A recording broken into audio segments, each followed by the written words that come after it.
Yes, good evening all students. तो class 8th के अंदर अपने आज करने वाले हैं एज ऑफ एडोलसेंस।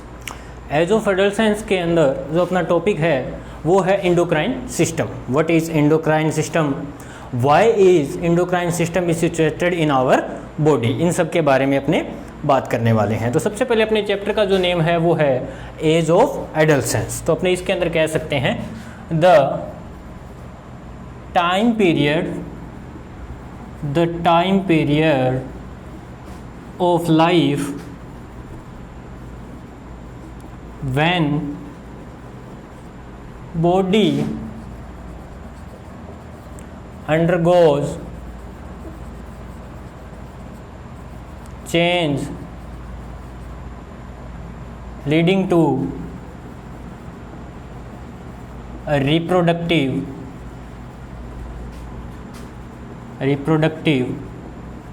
maturity।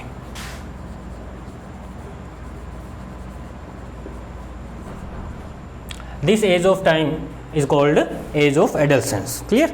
तो अपनी बॉडी के अंदर क्या होता है कि जैसे जैसे बॉडी के अंदर एज अपनी इंक्रीज होती है वैसे वैसे अपनी बॉडी के अंदर कुछ चेंज आने स्टार्ट हो जाते हैं।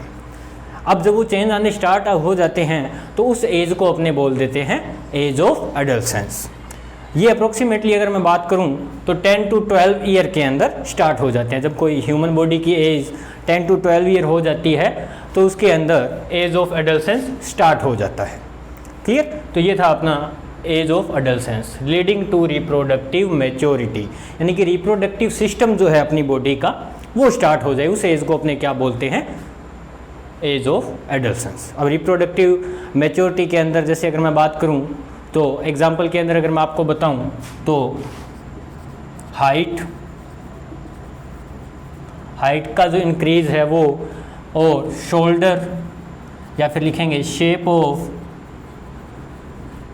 शोल्डर, या फिर मैं कहूँ साइज ऑफ या फिर शेप ऑफ हिप्स या शेप ऑफ अपने ब्रेस्ट इन वुमेन या फिर गर्ल्स के अंदर अपने बात करें, है ना। तो इसकी इस एज को अपने क्या बोल देते हैं, एज ऑफ एडोलसेंस। तो इस टाइप के कुछ many type of change are started in body, then this age is called age of adolescence. तो अपना जो टॉपिक है वो है एंडोक्राइन सिस्टम। ये तो बेसिक डेफिनेशन थी, अपने बात करेंगे एंडोक्राइन सिस्टम की। तो एंडोक्राइन सिस्टम स्टार्ट करने से पहले मैं आपको बता देता हूँ, अपनी बॉडी के अंदर 2 टाइप की ग्लैंड्स होती है। अपनी बॉडी के अंदर 2 टाइप की ग्लैंड्स होती है। तो मैं इसको अपने थोड़ा सा बाद में करेंगे, उससे पहले मैं लिख देता हूँ कि there are 2 type of gland in human body. First है इसके अंदर एक्सोक्राइन ग्लैंड, और एक्सोक्राइन ग्लैंड से मिलके ही क्या बनता है, एक्सोक्राइन सिस्टम। और सेकंड है एंडोक्राइन सिस्टम। अगर मैं अपनी बॉडी की बात करूं तो अपनी बॉडी के अंदर various type of glands are situated, है ना।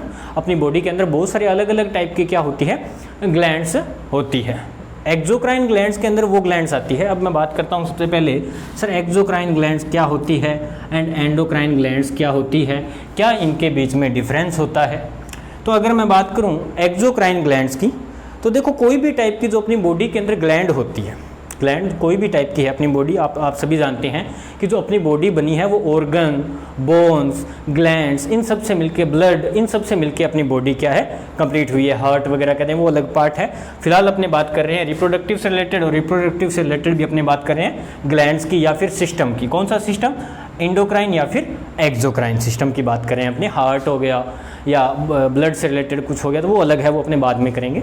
अभी देखो कि जो एक्सोक्राइन ग्लैंड होती है इसके अंदर क्या होता है कि कोई भी टाइप की जो ग्लैंड होगी, चाहे वो मैं क्लियरली बता देता हूँ कि किसी भी टाइप की ग्लैंड है, चाहे वो एक्सोक्राइन ग्लैंड है चाहे वो एंडोक्राइन ग्लैंड है, ठीक है, दोनों की दोनों टाइप की क्या करती है, केमिकल सेक्रेट करती है।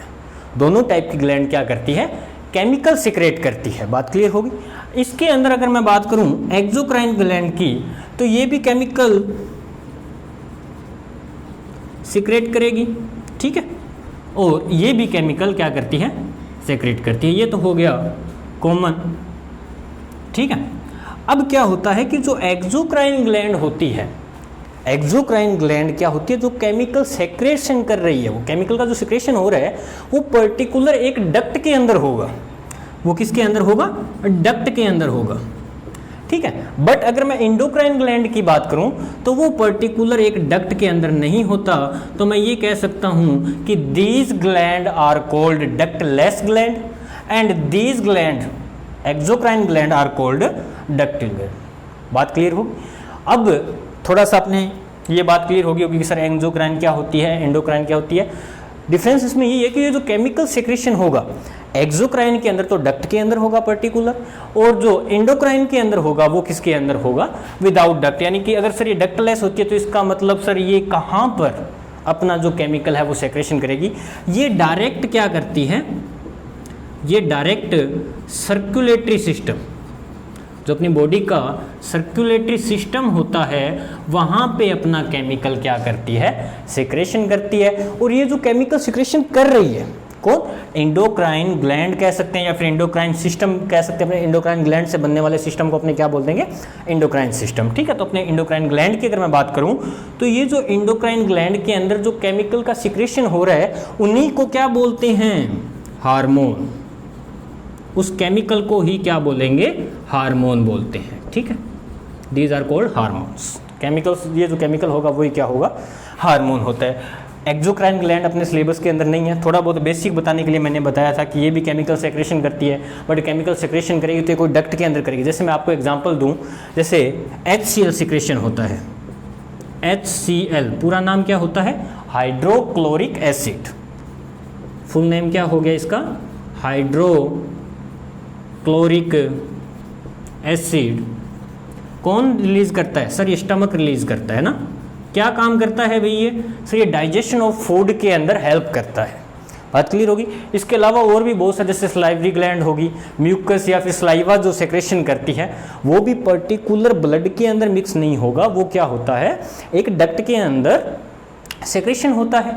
बट अगर मैं बात करूं एंडोक्राइन सिस्टम की, तो एंडोक्राइन सिस्टम के अंदर अपनी बॉडी के अंदर बहुत सारी ग्लैंड्स होती है। जैसे इसके अंदर अगर मैंने बात किया, स्टमक हो गया, पैनक्रियाज कह सकते हैं अपने, स्लेवरी ग्लैंड्स कह सकते हैं, और भी बहुत सारी ग्लैंड्स होती हैं।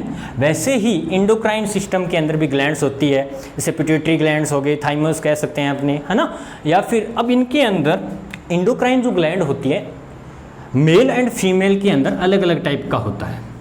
अगर मैं बात करूं मेल एंड फीमेल की तो थोड़ा सा इसमें डिफरेंस होता है। पिट्यूटरी ग्लैंड्स है, थाइमस ग्लैंड्स है या अदर जो ग्लैंड्स है वो तो लगभग सेम होती है। एक ग्लैंड के अंदर इनमें क्या होता है, डिफरेंस होता है, जिससे मेल और फीमेल के बीच में भी क्या आता है, डिफरेंस आता है। मेल के अंदर जो ग्लैंड होगी उसको अपने बोलेंगे टेस्टिस या टेस्टिकल ग्लैंड, क्लियर। फीमेल के अंदर जो होगी उसको अपने बोल देते हैं ओवेरी। तो ओवेरी ओवम रिलीज करती है, ये अपने बाद में बात करेंगे। ये जो अपने रिप्रोडक्टिव फेज़ है उसके अंदर थोड़ा बहुत और भी मैं इसको क्लियरली बताऊंगा आपको, बट फिलहाल मैं आपको बता रहा हूँ कि व्हाट इज़ एंडोक्राइन सिस्टम। तो अगर इसकी मैं डेफिनेशन देना चाहूँ तो मैं अपने डेफिनेशन भी दे सकता हूँ। क्या बोलूँगा, मैं फिर से क्लियर कर देता हूँ कि ये जो अपने पास एक्सोक्राइन ग्लैंड है ये अपने सिलेबस के अंदर नहीं है। थोड़ा सा बेसिक बताने के लिए, थोड़ा सा ग्लैंड्स के बारे में आपको बताने के लिए मैंने ये लिखा है। अपने जो सिलेबस के अंदर है वो है एंडोक्राइन सिस्टम या फिर एंडोक्राइन ग्लैंड्स के बारे में, क्लियर। तो इसकी अगर मैं डेफिनेशन दूं तो क्या होगा कि the group of gland, the group of gland which secret chemical called hormone. Chemical जिसको क्या बोलते हैं अपने, हार्मोन बोलते हैं। The group of gland which secret chemical directly to the circulatory system, directly to the circulatory system, these gland are ductless gland, these gland are ductless। यानी कि ये टोटल जो है वो सीधा ही ब्लड के अंदर मिक्स हो जाएगा। और ब्लड अपने को पता है, ब्लड का क्या काम होता है कि सर एनर्जी है, ऑक्सीजन है या फिर एनर्जी का अपने पास ATP है या कुछ भी है, इसको one place to another place लेके जाना, यानी कि अपनी बॉडी से वेरियस ऑर्गन तक लेके जाने का काम किसका होता है, ब्लड का होता है। वो ब्लड क्या करता है, इनसे रिलीज होने वाले हार्मोन को पर्टिकुलर ऑर्गन तक लेके जाते हैं। अब पर्टिकुलर जिस ऑर्गन तक लेके जा रहे हैं अपने पास, उन ऑर्गन को क्या बोलते हैं, टारगेट साइट। अपने पास एक डेफिनेशन और भी ले सकते हैं इसके अंदर, टारगेट साइट। टारगेट साइट्स का मतलब पर्टिकुलर ऑर्गन जहां तक हार्मोन क्या हो रहा है, पहुंच रहा है, तो उस ऑर्गन को क्या बोल देते हैं, अपने टारगेट साइट। क्लियर? तो इतना ही, बाकी अपने कल करेंगे। Thank you.